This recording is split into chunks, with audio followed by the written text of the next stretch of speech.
Hey everybody, welcome once again to Rise of the GM, where today we're going to be talking about the Emperor's Games.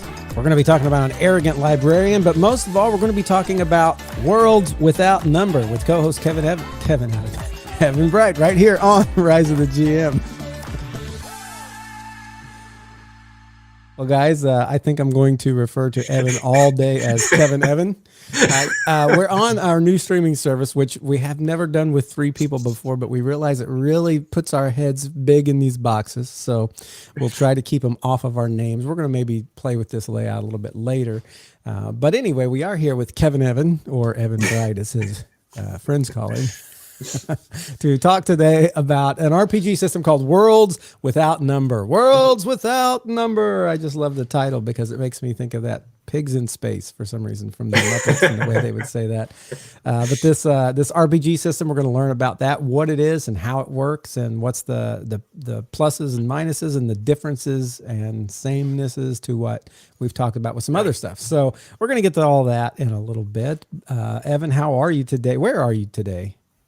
I'm doing well. I'm in an alternate room. The light just went out in the other room, and I figured, well, I got a desk over here. I'll just flip my laptop over. So nice.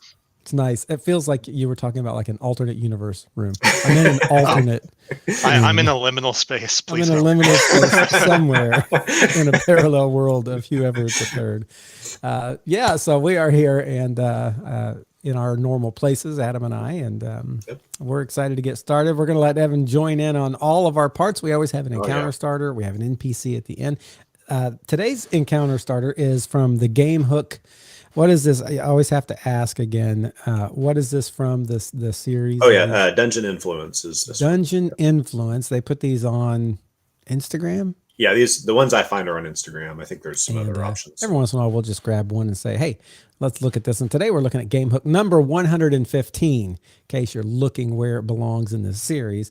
And it goes like this. There is a lot of buzz about the Emperor's Games, an event that's held once a decade only to determine the greatest warriors. The event will take place in a week, and a very rare scroll of power will be awarded to the final winner. That's the whole encounter right there. It's just like this tiny little blurb. Okay, so we got the Emperor's Games, which is different than all the other kinds of games that maybe happen every year or every 4 years like the Olympics. This is a bigger deal. Only happens once a decade. But there's this rare magic scroll or scroll of magic power or whatever, however it said it, that will be awarded to the winner. What would you guys do with something like this, turning it into an encounter that you would use with your party? And how would you do it? Start with Evan. We'll put our guest on the spot. Evan, how would you use something like this? Sure. Well, from the outset, it sounds more like an adventure arc I would want to run, like a tournament arc. So have a multi-session sort of rising up through the ranks into the quarter, semi, and then finally the finals. Ooh, the bracket. But if I were trying to stick to a single session, and I have mentioned before that my sessions run short, like two hours. So I would really need to hone up on sort of my spotlight management, spotlighting the players, because if it's a 1v1 sort of tournament, I've got to figure out what the other 3 players are doing. Otherwise, I would need to make it a 4v4 sort of team-based event. And then I would need to sort of manage the timing, because combats take long. I would probably have time maybe for 2 combats, but probably just the one. So I would have to think of a way to abstract sort of all the other events that happened until the players or one player managed to reach the finals. Then lastly, I don't know what that scroll is going to be. I sort of want it to be cursed.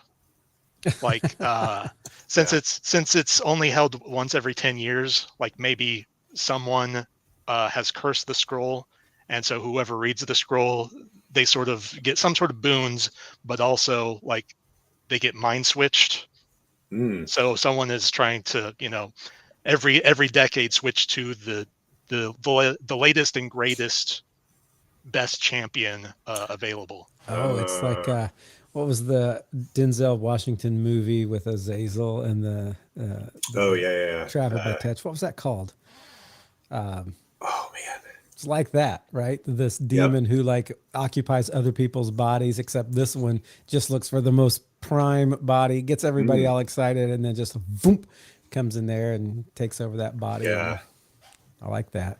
Yeah, that's a cool way to do that. I Fear, really fear was that the fear. name of it? Yeah, I think I Yeah. think you're right. Yeah, I really like this this encounter. Like kind of like what Evan's saying. He's saying an arc. I almost think of it more as a setting than an actual encounter to put people in. Like that prompted me and made me think like, oh, I'm excited about this actual idea of this is a thing that's going on the whole time, and all of the stuff that we're doing is taking place in and around this, and some of it may be like being in the Coliseum or whatever arena, kind of thing. But actually thinking like outside of the arena too, like things like I haven't seen the new one, but the old movie Gladiator, or even like oh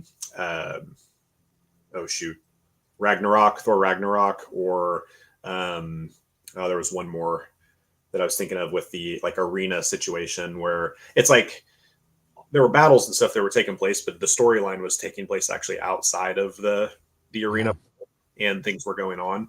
And I was kind of thinking in those terms, or even like maybe the player characters are not they're not a part of it, but they're like, this is a thing that's going on in the city. So, I mean, what a great time to do a heist when everybody's distracted by the gladiator combat that's happening, or like a great time to use it as a distraction in some way for something else, or like the taking part in it. And I think maybe I was just thinking about the D&D movie, because that's a part where too, right, where there's an arena, and all of that's going on, but there's all this stuff happening around it. So I like the idea of them like floating in and out of that, and it not just being everything's about the combat. Though I think you could do a quasi dungeon crawl, but it's in the arena, right? And to kind of treat it in those terms too, if you want to have like a lot of combat, a lot of skill challenges, a lot of those kind of things. So I really like it as like a setting to do things in, and then you get to play. Matthew, do you have any thoughts on it? Yeah, yeah. As you were talking, it was reminding me. So you guys know I've been on a lit RPG tear, and I think I've read so many books that I begin to wonder which one was this. I think it was Unbound, which is I enjoy that lit RPG series. I think there's 11 in that so far, and it's not finished. But in there, Wow. there is an arena, a book that deals with this arena situation where he finds himself in a place where he has to do two things. One, he has to become the champion of the arena in order to get to some level that he needs. I think he has to be in this arena fighting in order to even be in this city. It's a high magic city, and it's a city of rings. So there's an outer ring, a middle ring, and then an inner ring, which is obviously the richest and most powerful people. And you can't go through the doors to those rings unless you are a certain magic ability. You just can't even physically go through. Plus, they have people protecting them. But he has to build up his level in the arena and beat the champion of the arena, become the champion of the arena. But at the same time, each night he is finding ways to get into that inner ring where there is a building there with all these ruins. I mean, not ruins, but ritual markings on it that he has to break and get into.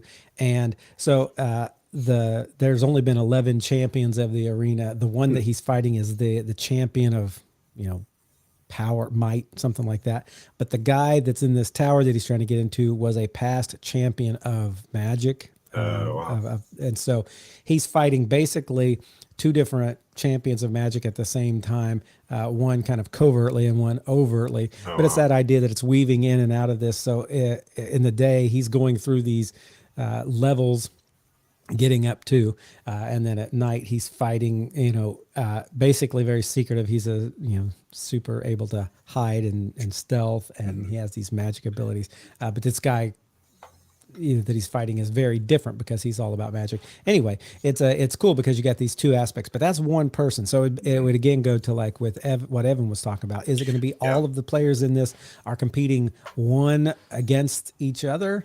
Are they in it as a team? And is there a sub goal that they're in it, but really they're trying to do this other thing, like get into this tower, like that heist, like the D&D movie, or get into this tower because there's something in there they need. That's all stuff you would have to figure out as the GM as you're putting this together.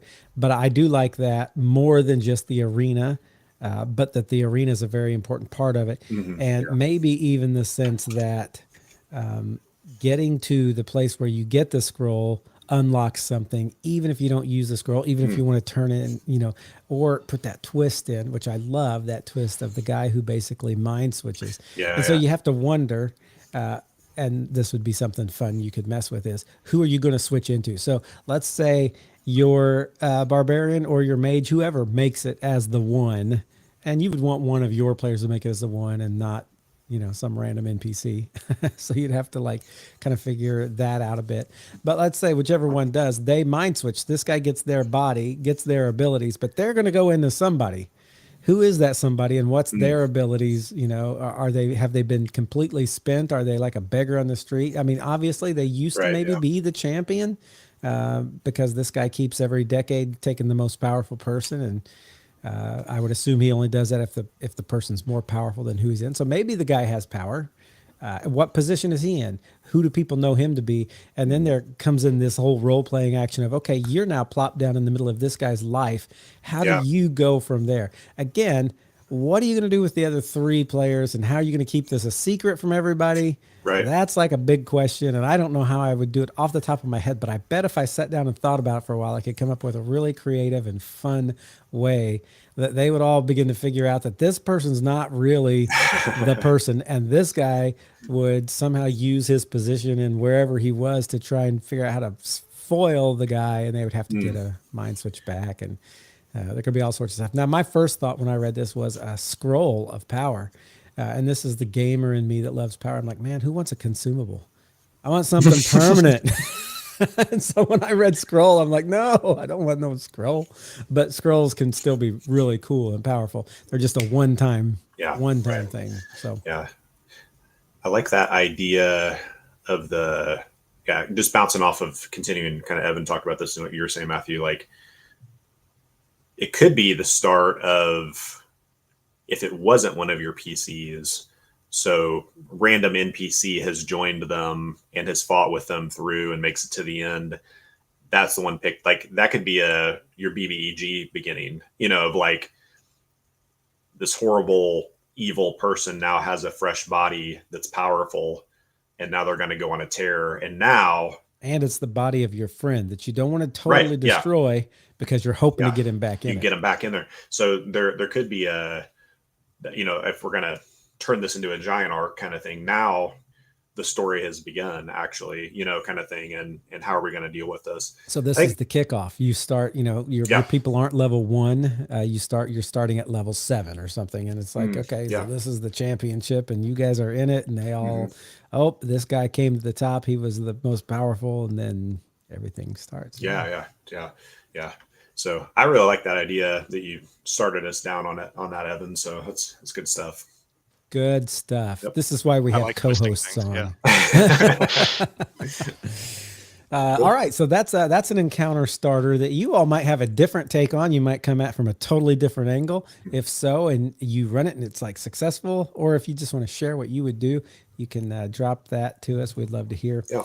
But we are going to move on to Worlds Without Number, Pigs in Space. It's going to be a new RPG system that I know nothing about. I don't know if Adam knows anything about it, but Evan here knows everything that there ever was to know about it. Okay, that might be an exaggeration, but he does know more than us in a good bit. And he's going to introduce what this RPG is and tell us a little bit about it. And so I guess my first question to kick this off, what is Worlds Without Number in your own words? Just kind of a quick synopsis. What is Worlds Without Numbers? It is sort of a simpler D&D It is sort of an older version of D&D made with more modern sensibilities. Okay. Like high AC is good, Oh, not Ah, zero AC is not good. that go. so that's Yeah. the modern, yeah. Okay, so it's like D&D, more simple. What drew you to this to something, say, like D&D or Pathfinder? Like, what would draw you to this one specifically or differently? I was looking for something where the rules would get less in the way. Pathfinder, first edition, second edition, very heavy on maybe rules bloat is Hmm. too poor a way to put it, but there are many different systems and subsystems within the game that if you want to follow rules as written, there's a lot written there. So I was looking for something that I would be able to run simply, and also I, I have never played, but have been interested in running older style adventures from TSR. So Hmm. before third edition D&D, I've never really played that version of D&D, but some of the aspects of it, like elf as a class or Yeah. Yeah, AC right. 0 is the best, that sort of stuff didn't jive with me. So Hmm. having a system that sort of I'm able to like grab an old module from back in the day, do a little bit of math tweaking to make the ACs Yeah. work out and the to hits and all that, uh, but then be able to run it as is, and then the players can follow along, and it's Hmm. simple to teach as well. Oh, cool. So I know very little about it. I have heard that it's kind of a sandboxy type game and there's world building stuff, but like, how would you describe the tone of this game? Is it like a gritty thing? Is it high fantasy? Is it low magic? Is it heroic? It is a rags to riches system. So it is not the action hero to superhero that fifth edition sort of is. Hmm. If you are level 1 and level 2, death is around the corner. Yeah. A couple lucky hits, and Boom. if your friends don't help revive you, then you're in a tough spot. Hmm. So your PCs can't be your darlings at the beginning, but if they do manage to survive to level 2, level 3, or if you were just judicious in your use of employing henchmen and Hmm. hirelings to send them forth to spring the traps, uh, then then you'll have a much better time. The magic is probably mid high-ish. The cantrips don't exist, but Hmm. your higher level spells do get ridiculous in terms of what you're able to do. I It's like the just sound of you're that. casting less of them. Yeah. A couple. So you're triggering a couple things for me. You kind of mentioned class a little bit there. Mm. How does that? How does this look similar or different from if we're going to use like we're going to talk mainstream like D&D or Pathfinder kind of things? You likened it to like an old school like an OSR kind of situation.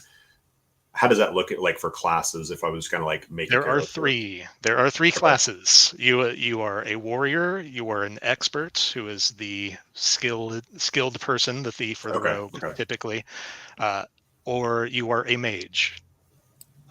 Okay. Or if you want to, you can dual class, in which Hmm. you Okay. are part of one thing and part of another thing. But whatever you decide in the beginning, that's what you're sort of locked into through the rest of your 10 level career if you're going the full route. Okay. Full rounds are 10. Okay. Yes, So it's even um, simpler that way. So the Look at that. numbers, the HP bloat, damage bloat is kept lower mhm, since mhm. there are only 10 levels of HPs that you're getting instead of the 20. Okay. So if you're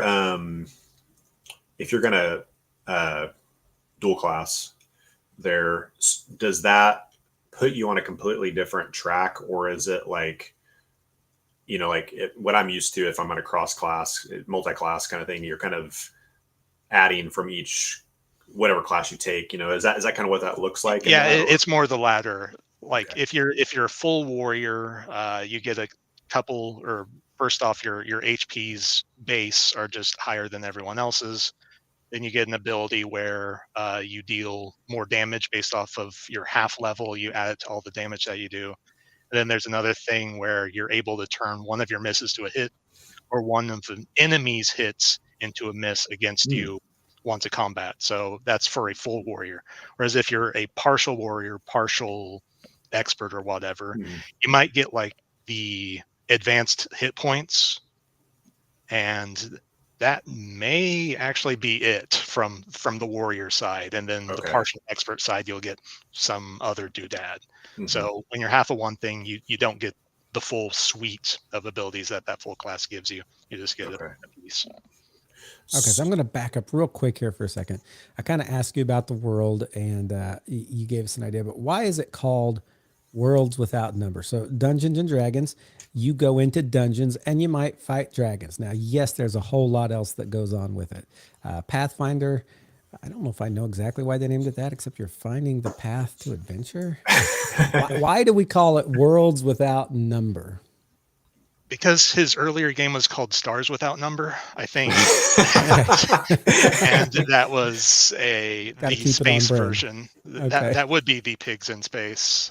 Pigs, yeah, there you go. Stars RPG. Without Number. Yeah. So it's just there were a bunch of stars. But I guess in terms of there is a baked in setting. Like the free rule book is 300 something pages long, and 20 pages of it he gives sort of a primer on, like, here's a default world that you can use.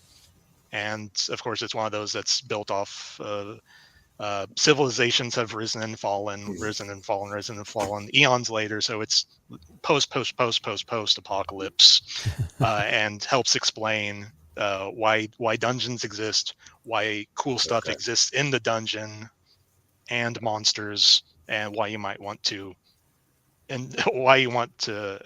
get past the monsters to get the loots. And this is more fantasy, not guns and lasers and starships and gritty, detective novel type. Any of that? Correct. Although D&D is not averse to having weird sci-fi stuff. I think one of the original modules, the name escapes me, but there is an expedition to Barrier Peaks where the dungeon is a fallen spacecraft. I believe you face either robots or aliens or some combination of both, which might not be apparent from the beginning, but you eventually, or the players eventually discover, oh, we're in a sci-fi story, or a sci-fantasy story, so to speak. Yeah, but there is magic in this. It is magic or technology advanced sufficiently high that it's indistinguishable from magic. Right.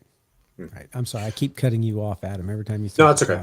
No, that's cool. I think it was my brief foray into like reading up and kind of looking at the books and everything. It did talk about like even some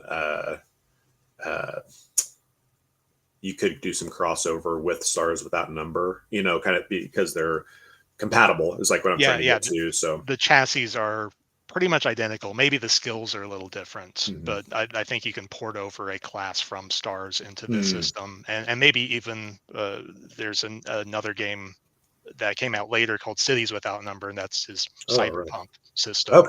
I think they're all interchangeable in terms of you can all go on merry adventures. I wondered about, and this is more of my interpretation. I did not think about the fact that the first one was Stars Without Number, but I wondered if like that idea that you can do so much, like it seems, and I think we'll get into that in a little bit, but like how much you can just like drop these into whatever world you're wanting to do, if that's like a part of the naming situation too. But I think that might be an aspect to it too. Yes, like the first half of the book is sort of you are in the adventure. Here are the rules that you would play to be your monsters for your players to play their PCs. But then like the back half of the book is more like toolboxes for in between sessions or before your campaign. More of here are tools or guidelines on how you can build a world, how you can build your campaign, your adventure, how to make interesting sites. And this is one of those games that is kind of famous for using the random tables. Oh, absolutely. There are several tables that can help, that you can either just use right out of the box or browse and be inspired by when you're crafting your own world. And they can help you prep for your game, but can also, I believe, help you improvise during the game. You can go during the game right to a table and use that to kind of help you as the GM. So Worlds Without Number is considered more rules light than 5e or definitely Pathfinder, right? Definitely, yes. So how does that affect combat and storytelling and stuff at the table? Combats are faster because you have fewer hit points, enemies have fewer hit points. That's and also you are supposed to roll for morale for the enemy side. So every enemy has a morale score. If they are mindless, it is maxed out, like your zombies or your robots or golems, because they don't get scared. But as soon as they see one of their allies fall, or as soon as half of them, they notice half of their numbers have been decimated, or if they notice like something super deadly has just occurred, like maybe the hero's gold dragon buddy has appeared, you're supposed to roll morale for the enemies that they face. And if you roll poorly enough, they cut and run, because the you're supposed to treat the enemies as if they want to live. Right. And these are the instances in which they realize maybe they will not. Right. Right. This is totally different than most D&D games, where it is, I don't care what the reasons are, I'm going to fight till I die. So that's good. Yeah, that's so a they really will either surrender or retreat. That is supposed to happen, and that will cut off the combat. Right. Obviously. So how do your players in the games you played of this, how do they handle that? How does that change the way they play? They typically let the runners run. They usually don't chase after. You don't get anybody's like, I'm going to run everyone down. Right. Well, they're not worth experience points. Right. Also, right. the experience gain, at least for my game, it recommends some different ways that you can do it, but it suggests, like, if your players or their characters accomplish their goals, or if they accomplish mighty deeds that might not have been part of their goal but was sufficiently cool, you can award them XP. For the campaign that I'm running currently, it's sort of a Fey-Wildish sort of thing, so I give them experience points for attending the session, just as an attaboy, for slaying hags, and for doing quests. Like, I like that slaying hags is its own category. I think there's a story there. What? Hags are bad guys in the setting, so I want to promote that behavior. So yeah, right. Okay, so the combat is quicker. Are the skills and magic any different in the way this plays? Yes, I'll swing a little bit back to combat. It's also you don't have to do initiative person by person. It recommends doing a side versus side, so a single roll for the heroes, single roll for the enemies. Whoever's higher, talk amongst yourselves, and then just go on whatever order you care about. So I like that personally, since itemizing initiative is tedious to me for the amount of gains that you get just having some randomization. I'd rather just let me get you this guys roll straight. high. You guys go. So the players roll, you roll for the bad guys. Whoever rolls the highest gets to determine the order of everybody's initiative. That entire side, heroes versus my guys. So let's say the three of us are or let's say Adam and I are heroes, and you're the bad guy, and you have like 3 orcs. Okay, and there's 2 of us. We roll. We get to choose. Say I roll the highest. Do I get to choose when I go, when Adam goes, when orc 1, 2, and 3 goes, or do I just choose our team when it goes? You and Adam choose amongst you which of you will go first, which of you will go second, and then my guys will go. I see. Okay. And is that Or I guess set you can hold through- an action. There's different, right? Beyond I swing my sword, I move my guy. There's you delay and things like that. But yeah. Sticking with the initiative for a second, does that stick? Like a lot of different games do different things. Once you set it, it's set kind of thing, and then you go from there. Yes, it is not re-rolled. Okay. So I think older editions of D&D have also do re-rolls, so it has simplified that even more. And it's just you roll the once, and that's it's it there for combat. Yeah. Nice. Sorry, I went to combat, and then you asked. Oh, Skills. About skills and magic. Okay. Yeah. Okay, so let's talk about skills first. I think so. It harkens back to like the latest edition, or Pathfinder 2e and 5e. It's either you're trained or you're not, and then you just get a bonus, and that's the end of it. So here it's more of a third edition.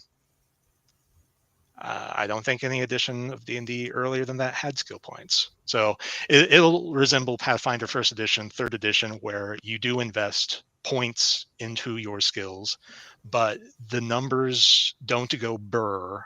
They number from 0 to 4. Okay. Because you're rolling 2d12 instead of a d20. So every plus matters a lot more than you would rolling a 20-sided die. Okay. So does it speed things up? And does that offset, does it lose any nuance, or does it limit any nuance? I think it helps differentiate people who are trained versus untrained, because the pluses matter a lot more when your range is 2 to 12 as opposed to 1 to 20.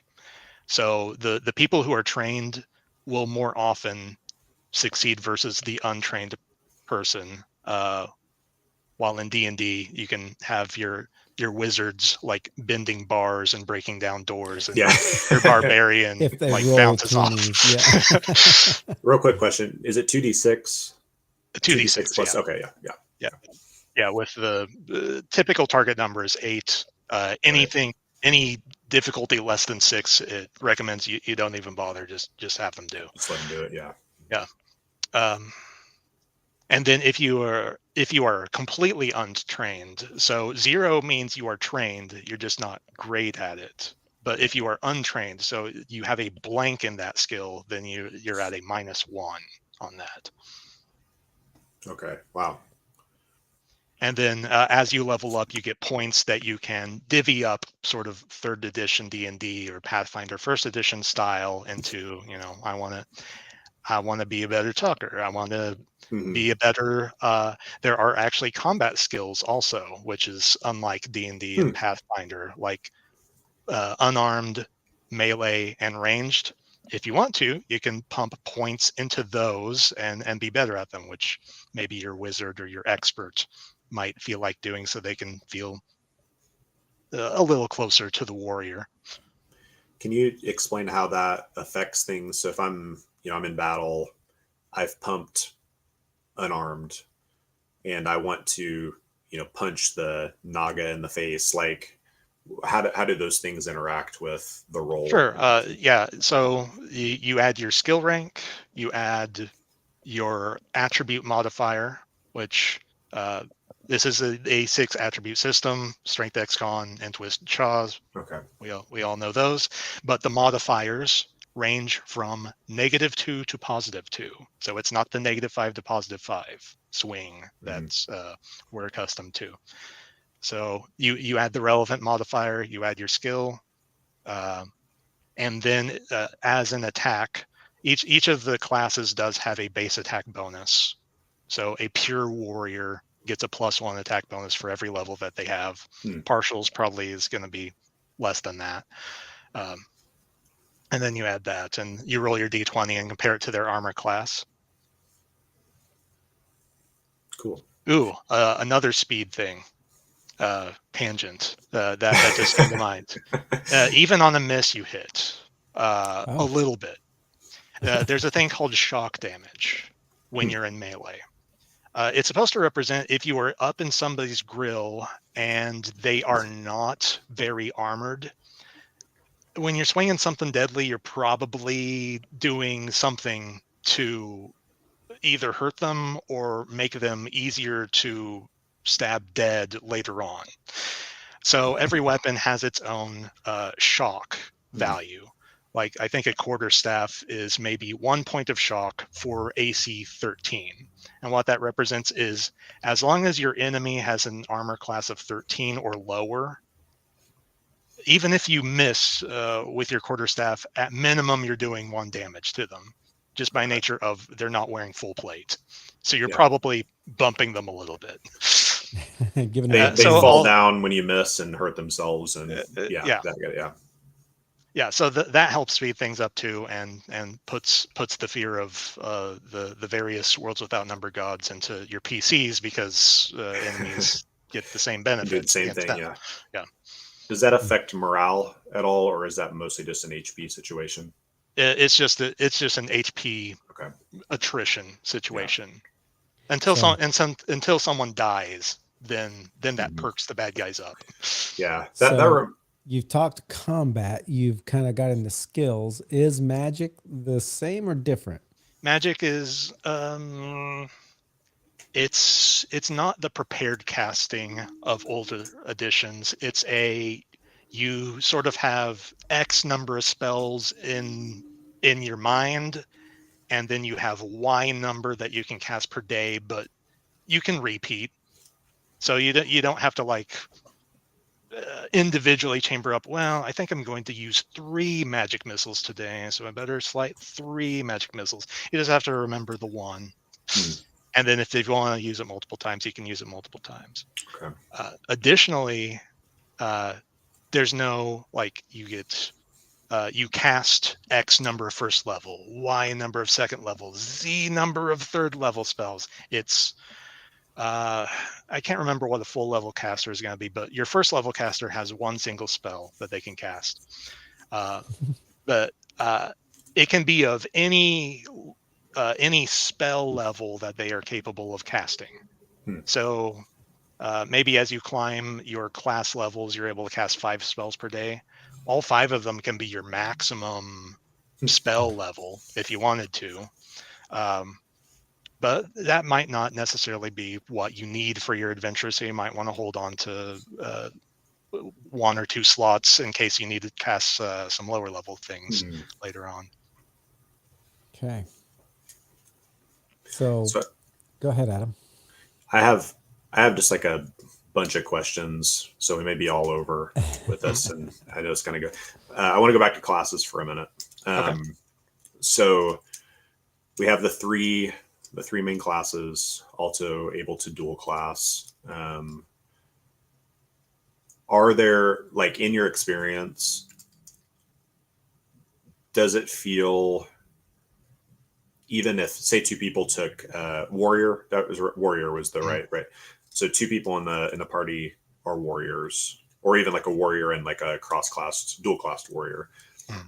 How different does that feel? Are there ways to make that feel different? Is it just the way that you fluff, your narration of your story or your background or whatever, or does it feel pretty similar because of that? That's one thing I think with only having 5 options, really does it, can you, or even playability, if next time I play another campaign, I don't want to play the warrior again because I'm going to feel the same. Can you adjust that?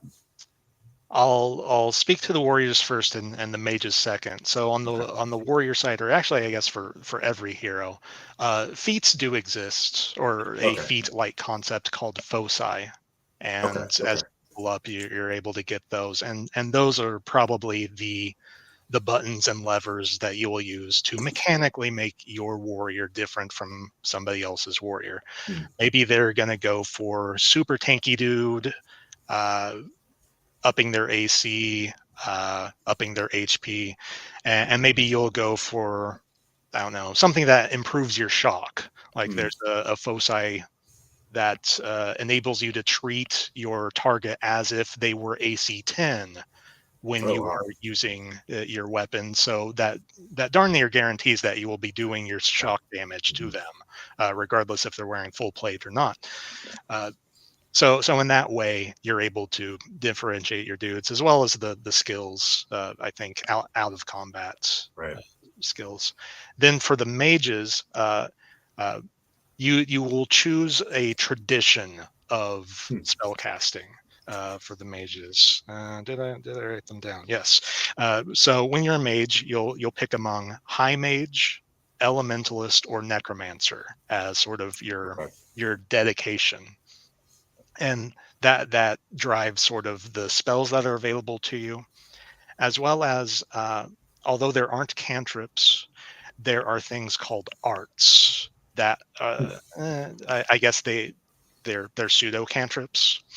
Okay. Like you have a number of points that you're able to sort of called effort that you're able to use to do these arts. Hmm. The rate that they come back to you differs depending on what you're doing. If it's something minor, like I turn on my arcane sight just to see if I can detect magical auras, that's sort of as soon as you turn it off, that point comes back to you. But then there are other things like I want to do an elemental blast. So when you spend a point to do that, you have to wait until after the combat for that point to slurp back into Okay. to become available to you once again. So so you're just limited in the number of effort points that you have, but it's sort of cantrippy. Um, and while and if you want to, as a mage, you can also go half and half. So you can be like half necro, half high mage, Hmm. or half elementalist, half warrior. Okay. You know that's also part of your halvesies. And there are two other. They only exist as half classes, so there's not like a full progression for them. The healer, so Hmm. whoever wants to be the heal bot loves to be the heal bot. Uh, all dozen of you. It's not a full class dedication, so you're Okay. expected to do Okay. something else too.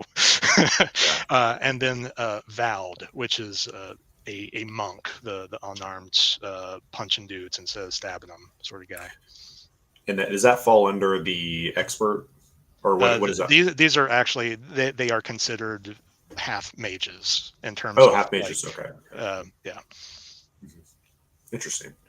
Um, Kind of along my train of thought still. So, action economy, does this feel different in that realm, or is It's it pretty pretty similar? it's pretty similar.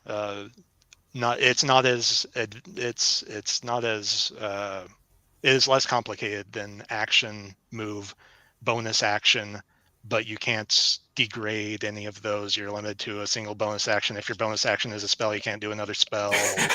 You're limited to one quick action. You got to count your when you've used your reaction. It's just you have a main, you have a move. If something says on turn, you can do an infinite number of those, or I guess as many as your GM will allow. Hmm. But uh, theoretically infinite of them as long as you're doing it on your own turn.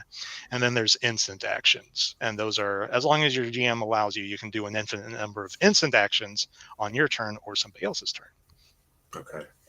Interesting. So that like more basic thing is going to also speed things up, where you're not bobbling all the various options for types of action, right? So Yeah, and you know, fighters are not getting bonus actions unless maybe you're.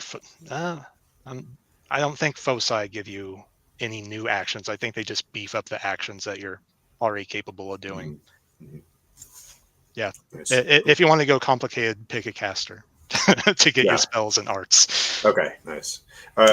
With the kind, I was kind of getting into the I just the expert side. Is there any like types, subcategories within the expert, or is that just pretty standard? That's just the way it works, kind of thing.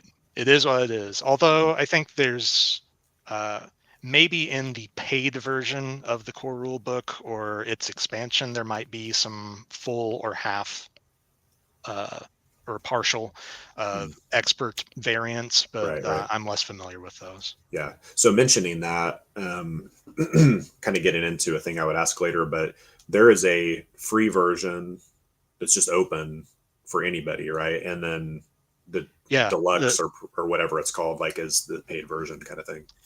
correct. So like, yeah, the free version is 345 pages. It's your core rules. It's your tables of world building. It's basically anything except for the paid version. It has some new half classes that are sort of tied to the internal setting. Hmm. That's also in, or the setting is the 20 pages of setting are also in the free rules, but the half or the new classes sort of fit into that setting, and then there's rules on how to expand beyond level 10, which Oh, is okay. more like you sort of just stay at level 10, but you get more perks, I Okay. guess, beefier foci sort of stuff. Interesting. Yeah. I haven't really So looked into that. I've only gone as far as level 5 for my PCs. yeah. Okay. Yeah. That's pretty amazing to be able to get that amount of content for nothing. So Yeah, Right. yeah. so pretty cool. And if you go to Drive Through RPG, you can find all that and download it today, like right now, while you're listening to us. It's really Well, cool. don't do it till after we're done talking. A thing that we kind of got into a little bit earlier, that I'd love to hear more of your experience on is the game master tool aspect of the book. Like with the tables and just various sandboxy stuff that's like part of that. I don't want to get away from kind of the angle we were going if you had more things to say, but that's something I'm interested in hearing. Like, okay, we get this book, like how can I use this? And I have some understanding that like even there's some tools in there that it's like you may not be playing like Worlds Without Number, but this could be like really helpful to me playing a Pathfinder game, but I like use these ideas or whatever. I don't know if that's true, but like what's your kind of thoughts It on is that? it is very true. Yeah. Uh, I think yeah, the first half of the book is, the adventuring rules. You are within the adventure, you've got your players with you, and you're trying to figure out, can my monster beat up your heroes or vice versa, or Hmm. uh, but the back half of the book, that's where the what do you do between adventures, or what do you do before the campaign even Okay. starts to build your world, build factions, make interesting places, generate adventure ideas, Hmm. and that sort of stuff you can port over into any other system, because it is the prep part where Yeah. Right. it doesn't matter what system you're using, as long as Mhm. you're in some sort of fantasy milieu for your RPG. There's probably some stuff you can use. Unfortunately, I don't have as much experience using that portion of the book, because I enjoy my modules. I enjoy my pre-written uh, settings. So, like, what I'm doing, I'm running a pre-written sandbox, so I don't really need those aspects. But if I were to homebrew a world, a campaign, yeah, I'd probably dig into some of these tables to inspire me on what might be around the next corner. Are those a like you could use it? Sorry, are those kind of a like dice roll kind of thing where it's all set where you could say, I have no time to even think, roll a d20, 15, three trolls, or like how like far along is that? Sorry for the That's all right. It wouldn't be a proper podcast without the train chiming in. Uh, I don't think there's a random table of monsters per se. It does tell you or advise you on how you can make your own, and it does have a bestiary inside that you can pull monsters from. I don't think so. I don't think it goes that granular. It's more, what is this location like? And it uses a tag based system where you have a ruin, you have a settlement, you have a faction, pick two different tags, smash them together, and see what that's like. And it gives you for each tag, there's some inspiration on enemies, friends, complications, things, and places that pertain to that tag, That in which you some can ways, dismiss or use as right? you see Yeah, fit. yeah. That reminds me somewhat of like how Iron Sworn with the Oracle would feel. It Mhm. would is that fair to say? Like it kind of has a similar. Yeah, I think there are 50 tags per type of thing. So there are 50 ruins tags, 50 wilderness tags. So you can roll 2d100 to get your two tags, and Hmm. then mix and match the enemy's friends, complications, or ignore. You just want a Yeah. friendly place. Just look for all friends. Right. Yeah. Cool. That's cool because it gives you a lot of flexibility to be creative and random at the same time. Now, you mentioned you like to run modules. You like your modules. Are there any modules you would recommend to people who are thinking, okay, I'd like to kind of get Yeah. into this and I want to start with a module? Are there any you're like, hey, this is a good one, or these two are good ones? I really like Winter's Daughter as a starting module. It's not for Worlds Without Number, but it is built with it is built as if it were a basic expert D&D clone. Hmm. Mm-hmm. It does thankfully have both low AC and high AC is good. So Okay. Oh. Okay. Yeah. Yeah. it does either translation Hmm. depending on what you're using. So you use the high AC, um, and it's I don't know, the two times I've run it, just I like its setup as well. In terms of it's easy to grok what's in a spot, like Yeah. sifting through a Wizards of the Coast or TSR module. They are paid by the word clearly, and so so they are meant to be read for entertainment. They are harder to use at the table as a reference. Yeah. But Winter's Hmm. Daughter has, location, bullet point. This thing is Right. important. Bullet point. This thing is important. And then maybe indented underneath a thing. If someone's like takes a closer look at that bulleted thing, here's some more stuff that you can tell them if they want to delve further. Just the way that's formatted, and it's interesting. You try to you're hired to get a magic ring that has the soul of a knight who fell in love with an elf princess, and he would rather you take the ring to his lover. So what do? If you're one of my groups, you chuck it in a portal and you call it a day. Of course, you have a group like that. Love it. Yeah, I like the idea of simple, quick modules because I have looked at several D&D modules where it's like you're going to read a novel and then you got to go back and look at like page after page trying to figure out, okay, who's this person? Who do they know? What do you have to do? It's like Clue. Right. You're Yeah. reading the whole movie script, not just what the Yeah. rules are. And I try to like prepare for a game night. And I'm like, man, there's so much here. I just can't get it all in my brain. So it is Yeah. nice to have something small and concise. Yeah. That's cool. That's awesome. So we talked a little bit about drive through being, is that this is the question of like, okay, if somebody was like, that sounds really cool, like I want to jump in. Do you have any kind of along this line with the module question? Like, do you have any suggestions, Evan, as far as random person who's never played is like, I want to try this?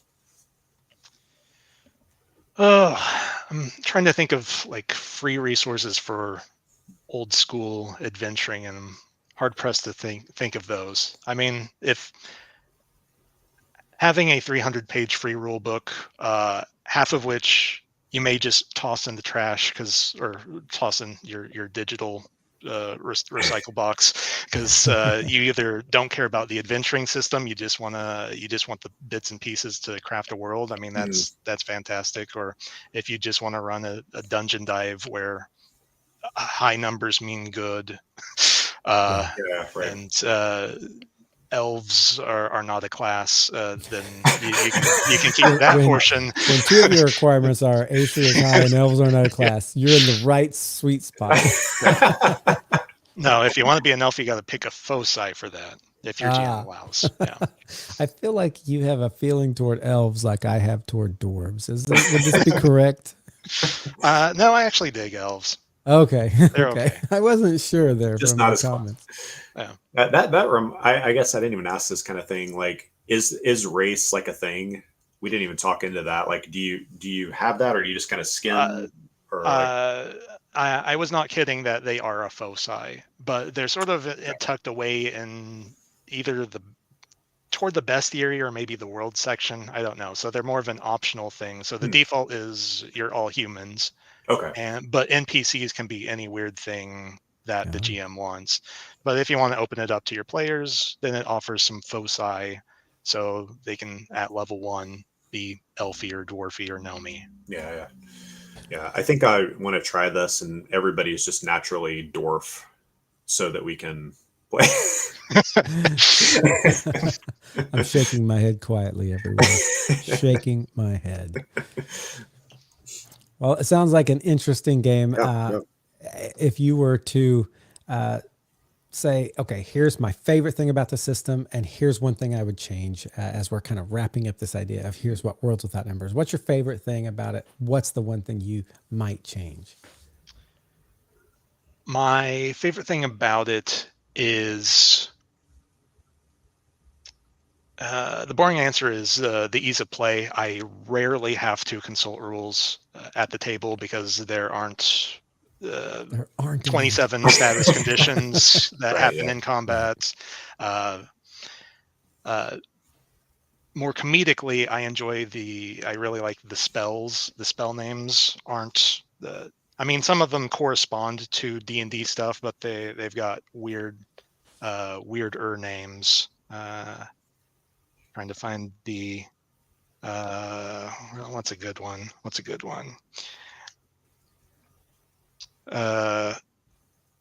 So like sorry, I had one on the tip of my brain. Well, there are things like Invocation of the Invincible Citadel, or the Jade Palanquin of the Faceless God, and then there are things like This is Maze, or like This is Mist, or This is Fireball. But it's so simpler rules, more elaborate language.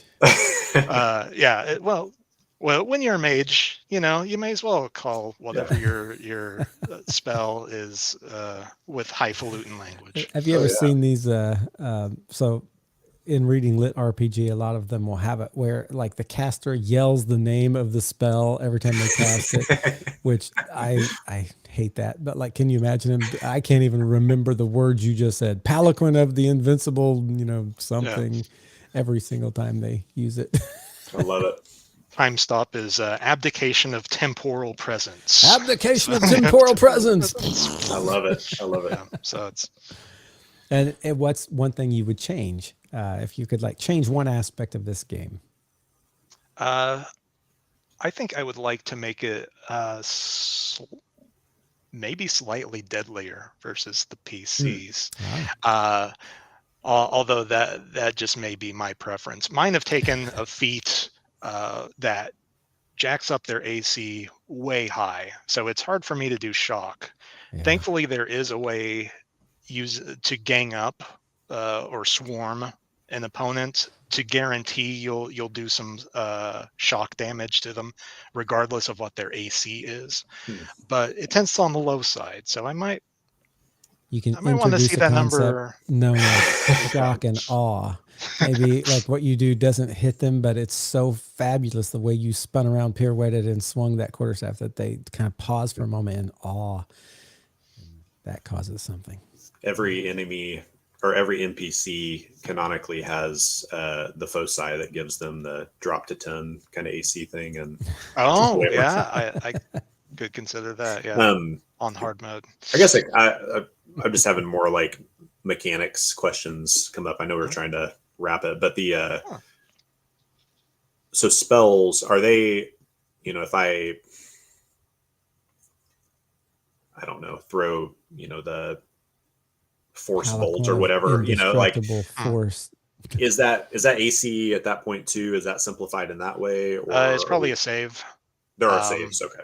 Yeah. in which case it's simpler than 5e, simpler than old school D&D, because 5e there's a save for every stat, and Right. then old school D&D there's a save for every source of thing that can hurt you. Like there's a save versus breath weapon, save versus Oh, wand, wow. save versus poison, save versus death No, I effect. didn't know that. So Wow. instead it's just physical, reflex, or mental. Okay. Yeah. And then there's a luck, that's sort of a catch-all sort of thing. Mhm. And instead of a bonus, actually, you're writing the target number on your character sheet. So suppose you're level 1 with a +1 con modifier. Your physical save is a 14. You'll write a 14. That is your target number for any physical thing that Hmm. happens to you. So I don't even have to come up with DCs of things. You have it on your character Okay. sheet. It's So already that's set. another way in Yeah. which it's simpler. Oh, that's cool. Interesting. Very cool. Sorry, I went back to mechanics there, but that was good. Yeah. No, saves are strange enough, or I do like how they have differentiated the saves from Hmm. other systems. I don't give you a target number; it's on your own sheet. You Look deal at with it it. Yeah. Yeah. That's cool. and roll Yeah. high. Yeah. Right. Nice. That's cool. Well, we'll definitely be having the like link to the drive-through stuff for this system up on our socials, so that people, if you're out there interested in this, it's definitely going to be available. You can also go to drive-through. That's probably the easiest way to get that, isn't it? Is to get it off of drive-through. Yeah, the company name is in Latin, so I don't know how it's pronounced. Sine Nomine Publishing, something like that. Hmm. SINE space NOMINE Publishing. Kevin Cool. Crawford is the author. Kevin Crawford. Yeah. Right. Cool. Awesome. Well, let's move on for an NPC that we Yeah. could put into a game. We're going to have Adam read that, and then Evan and I Yeah. can react. And of course, Adam can as well. Adam, what have we got today in our NPC? For sure. So this is Reena Spedros. Spidros. Spidros, the arrogant librarian. She says, why certainly we have the Epic of Bright Feather, although I find Dermoc's commentary to be far more enlightening. Would you like me to read it to you? Rena is well dressed for a city librarian, elaborate without being ostentatious. She might be attractive if her face wasn't a permanent scowl and her nose wasn't held quite so high. She wears electrum jewelry, as, quote, any academic knows electrum is the metal of choice for noble jewelry. She speaks as if she is the foremost authority on any subject. If indulged, Rena can be very helpful, understanding what a patron really needs rather than what he asks for. If scoffed at, Rena is dismissive. She'll do her duty, but no more. She feels that her position sets her apart from other commoners. Her arrogance is a bit of an act, as she can't bear for someone to catch her misinterpreting an ancient scroll or misunderstanding a main point of an essay. Her motivation is that she is hungry for knowledge. And her background is this: Rena comes from a wealthy commoner family. Most attention was paid to her older sister, who became a potent mage. Rena's position as royal librarian is mainly in gratitude for her sister's work. Once at the library, Rena began to soak up knowledge like a sponge.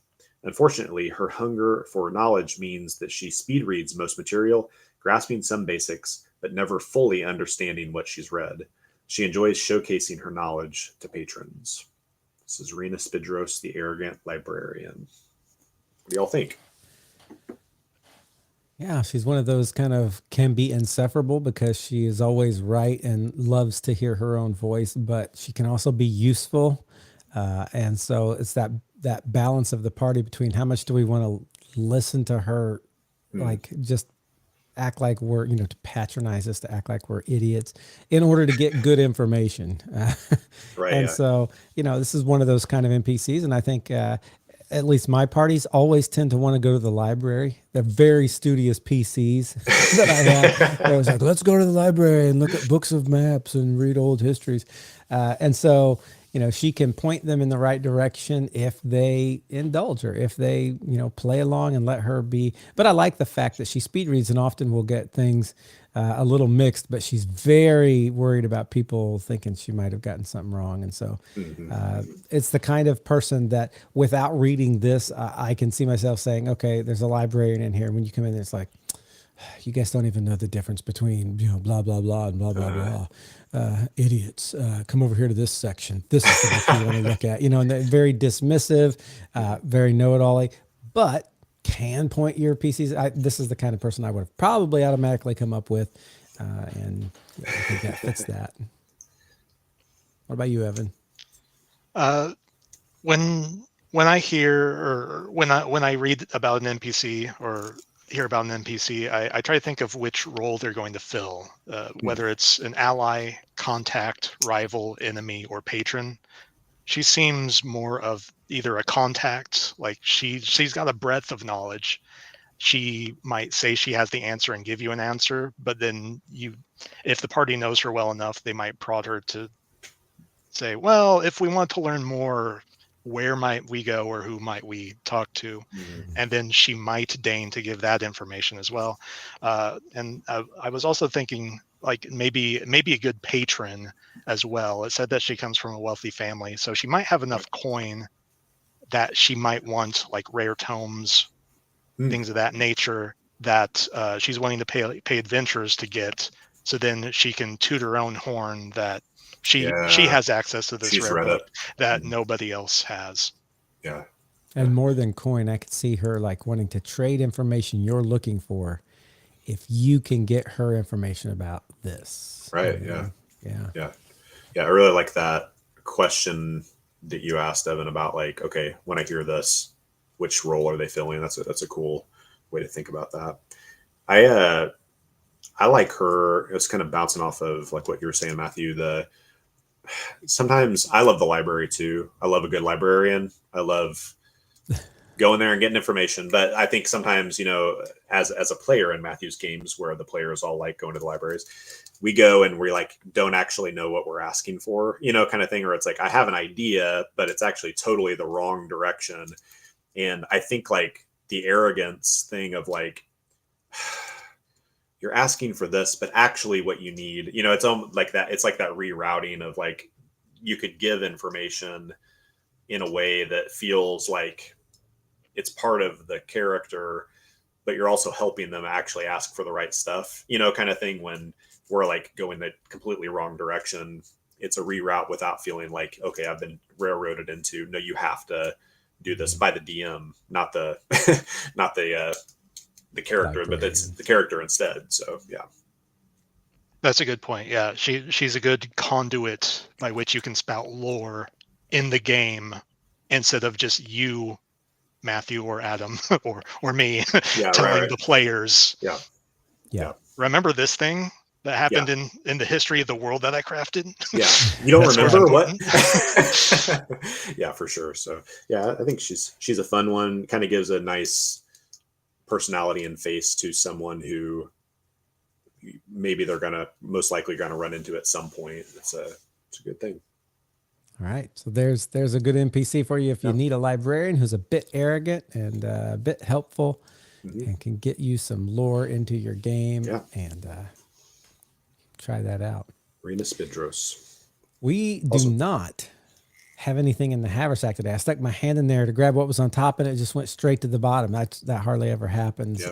And so today we're going to be doing, what do we call it? Not the monster mash. This is the creature corner? Creature crushing corner. Rob Henry Memorial section of podcasts. Memorial. He's still with us. I will say, I will put the, you can send, if you'd like to send questions or comments or thoughts, you can do risethegmail@gmail.com. But because we didn't have anything and knew we didn't have that, we did a little work beforehand. So Evan is our guest, picked the Blink Dog as our creature. So that's our like baseline. It's the Blink Dog. The Blink Dog. The Blink Dog. And we did a little random rolling and picked 3 kind of template or those kind of things to put on the Blink Dog and just talk briefly about this. So the first one was Storm Touched. The third was Grave Sworn. And the sixth one is simply Cursed. So thoughts on how you guys would use those in a game? Yeah. So first of all, a Blink Dog's already kind of a cool, just a base character, right? Yeah. They're intelligent. They're already have this teleportation that they can do in and out of etherealness, right? I think that's what the Blink Dog does. And so looking at how you can like stack a template of these things on there, I think it's for me about the look, what it does to the look, which sets the feel for your characters, and then kind of what their abilities and traits might be. And so let's just start with the first one. I'll start with Storm, then we'll kind of give you guys a chance, and we'll let each one of us start a different one in case we all have the same ideas. We're not just one person getting to say it all. But with Storm Touched, I would have a Blink Dog that as it's standing there, it's just crackling with electrical energy already because of the storm type. Its body pulses with electric arcs every time it teleports. So there's like these arcs and stuff happen. Its eyes maybe are pale blue and kind of glow, giving that feel of this is Storm Touch. This is like different, right? And so some of the abilities and traits, teleport, discharge. So when they teleport, where they leave, it's like a snap of electricity just discharges in that place, and maybe in a 5-foot burst, or you can decide how big, some area of effect. Everybody in that has a dex save, or they're going to take lightning damage. And so they have to jump every time this thing like pops out of one place to another. The other one is, these dogs, one of their natural weapons is to bite. And so I would add to that. So it does its bite, but it also does additional lightning damage that may briefly stun if they fail a con save. So set some DC and they bite, which is going to cause the bite damage, whatever that is. But there's also going to be some electrical damage, and it may, if they fail this con save, stun them, which means they can't move, they can't take an action. And so that, and then maybe the last one is a static field. So if they're just there, there's so much electricity that there is a static field.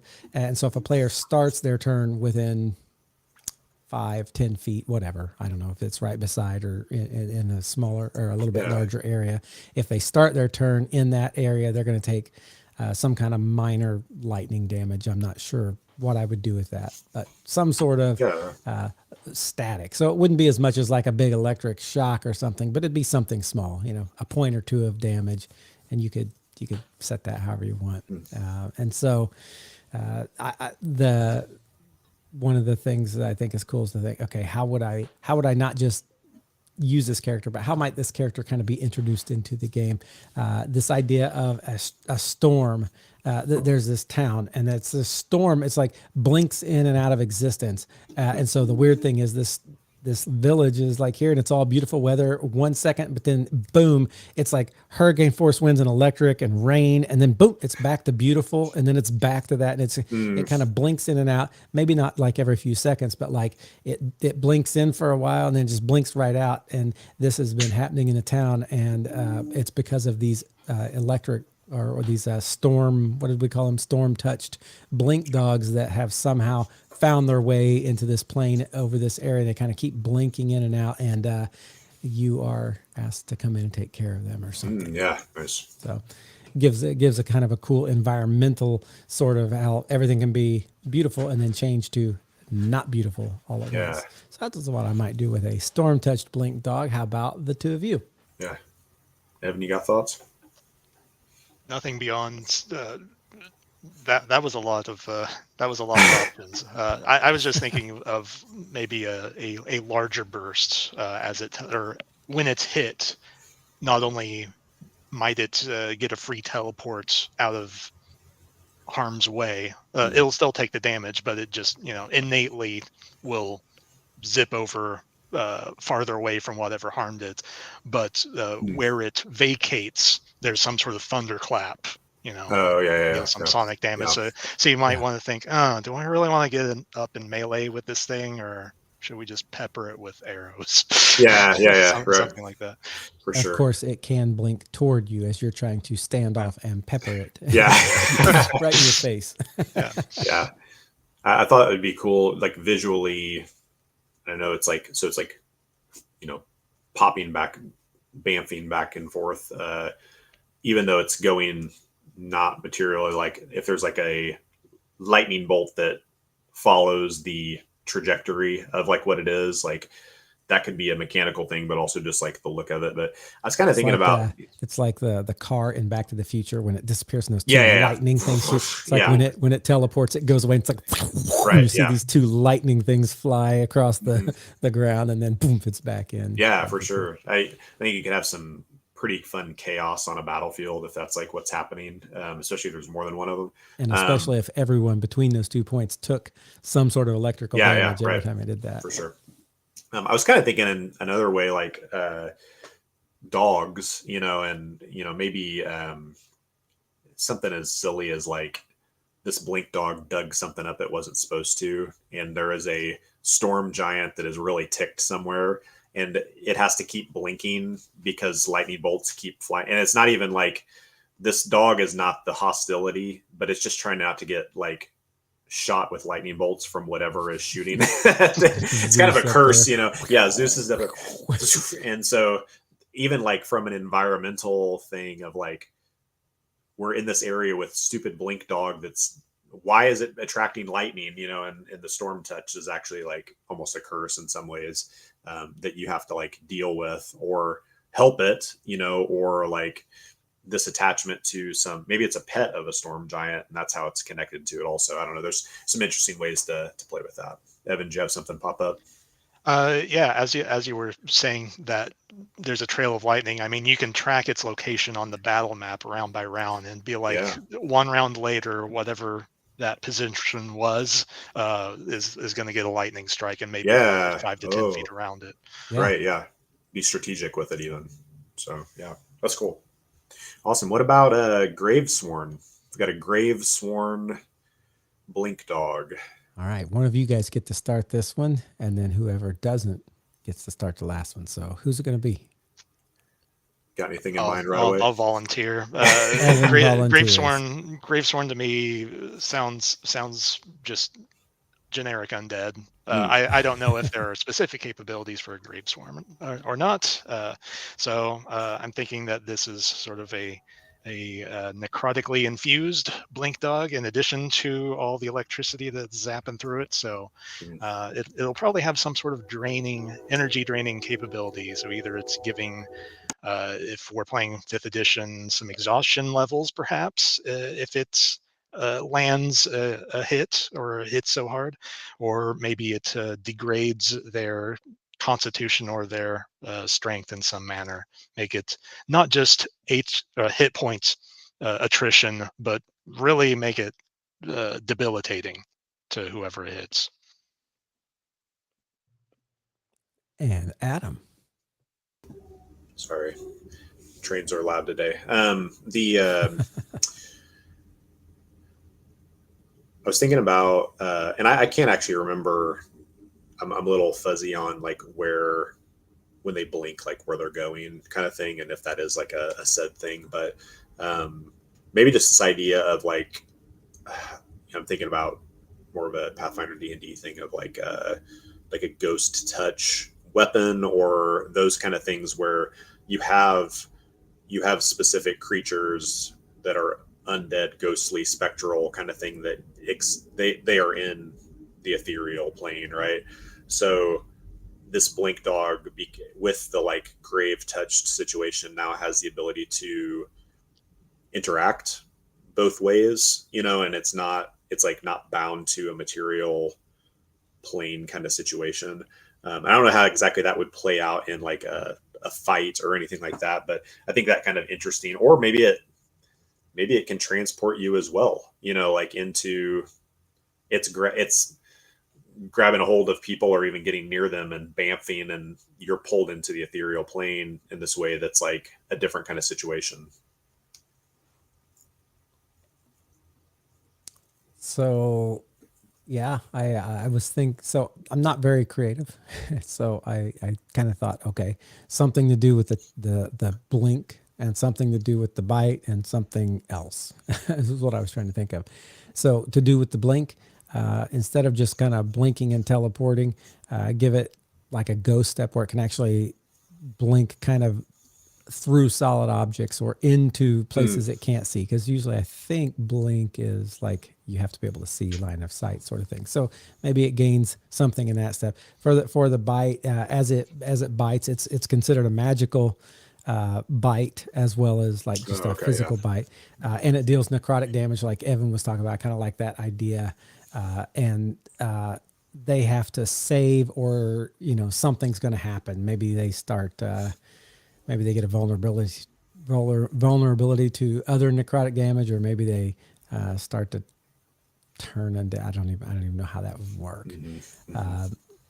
And the last one is that even when you kill them, they will stand up 1d4 rounds later. So the GM rolls a d4 and they'll stand back up, kind of like that undead. They stand back up unless you consecrate, burn, or banish. Oh, yeah. So Right. you have to do something beyond just kind of killing it, because it'll just stand back up in a few minutes. But you have enough of them that maybe everybody's not catching it right away, and they're thinking I'm killing these, and then they turn their back and they start fighting another one. That one stands back up 2 rounds later and bites them in the back, or does something. So, yeah. And I don't know how I would bring this one into the game, but so I didn't really have an idea there. Yeah, get you. Yeah. So cursed. I And guess you I get get to to start start this one. this. Yeah. I don't know if I want to go mechanical, but the thing I was thinking with this is like, I think that gives if you have a cursed blink dog, this is the opportunity that I would want for it to be like okay, the PCs help this thing. It's the lion with the thorn in its paw that can't get it out, like Mhm. that kind of thing for me, where it's like, I think I like that idea of, maybe I'm tying it in, but okay, you have the storm touched one that can't get away from the lightning bolts, but somehow the PCs get drawn into this. Okay, it's cursed by, it dug up some relic of Zeus somewhere, and now it's being cursed by lightning bolts chasing it around. How do we help this thing, because this is ridiculous? And I don't know, maybe again, just like Evan's people, you just throw it through the portal and be gone. But like that's like how I would think I would want to use it if you had a cursed one, is okay, how do we remove the curse and give that as like a story arc kind of thing? Evan, do you want to go next, or you want me to? Sure. I'll. My first thought was lycanthropy. It's a Oh, it's a were storm touched A grave were dog. sworn blink dog. Yeah. And so whoever is bitten by the storm touched grave sworn were blank dog, there's a chance of becoming one yourself. oh, okay, yeah. Yeah, except you probably wouldn't transform into the full thing, but I would make it so that maybe the first stage is maybe you're no longer healed by magical healing because you're turning undead from the grave sworn, but Oh, also you yeah. get resistance to lightning, and maybe you get an extra d6 on your damage of lightning touching, Yeah. that sort of thing. Yeah, that's So interesting. when I first heard of this, I thought of what would it look like, because with the storm touch one, I'm going to be honest, the second one, the grave touch, like I had the least, because how many ghostly hounds have you read about? Just seems like a very common Yeah. thing, so it wasn't that exciting. The first one, dealing with this electricity, whatever. This one, the patchy fur, have you seen those like world's ugliest dogs thing where they got their tongue sticking out and they look like those like weird chihuahuas that are? I pictured something like that as far as Yeah. this cursed dog, and when it would howl, it's like this. If you know who T-Pain is, he has that auto tune on his singing. It's so strong. That's what their house would be like, and it would like jump up and down, and you would hear this kind of stuff. And I thought again of abilities and traits: one for their blink, one for their bite, and one for like what's around them. And so, like for their blink, I love the idea, since it's a cursed dog and it has that look to it, that it's its teleports are unpredictable, right? So every time it teleported, I would roll a D8 to choose its direction. It wouldn't know. It couldn't necessarily have intention. It would just kind of randomly go somewhere, and it may be like right beside you, maybe far off. But it's like so weird that like it's hard for you to know where it might even go. And then the second part of that is anybody who's next to it, as it teleports, it will drag them halfway to where it went. So it's kind of pulling and pushing players around in random ways. So if it goes like, 6 squares, it's going to pull the player 3 squares in that same direction. And who knows what that'll do to it. So kind of that cursed, twisted teleporting. And then for the bite, I had like the warped bite. And this is this idea that if it gets a bite on you on a hit, then you have to have a wisdom save, or you become disoriented, you become like, disoriented, right? And so I don't know how that would play out. Maybe a disadvantage on your next action or your next round, maybe random in your, you try to swing, but you have to roll a D8 to see which direction you actually swing, because the curse has, when they bit you, you get really disoriented.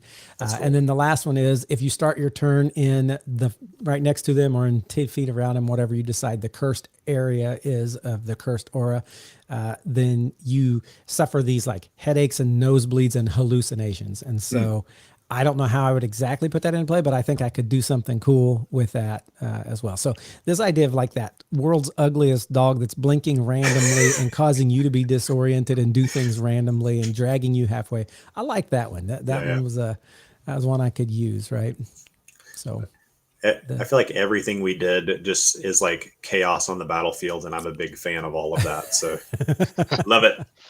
Chaos on the battlefield. So you guys out there, how would you take a blink dog and put these templates on there? And again, we didn't like do anything technical. We just came up with ideas and then you apply them. And so you can do that with any monster. But here on the Monster Mash Corner Crush Rob Henry Memorial, these are the ones we did. I love it. So, well, I think that's about it for us. First, tell us, what are we doing next week, Adam? Yeah, we are doing more GM tools, and as usual, I wasn't ready to answer that question, but that's why I asked you. Yeah, this one is time travel. Time travel. Talk about something that's disorienting and causes chaos. Yeah. This will be a perfect one. All right. Well, hey, we want to thank Evan for being with us again and talking about worlds without number. And we look forward to getting back into GM Tools next week. So come back and join us right here on Rise the GM, and we'll see you for that then. Thanks all. See you later. Thank you.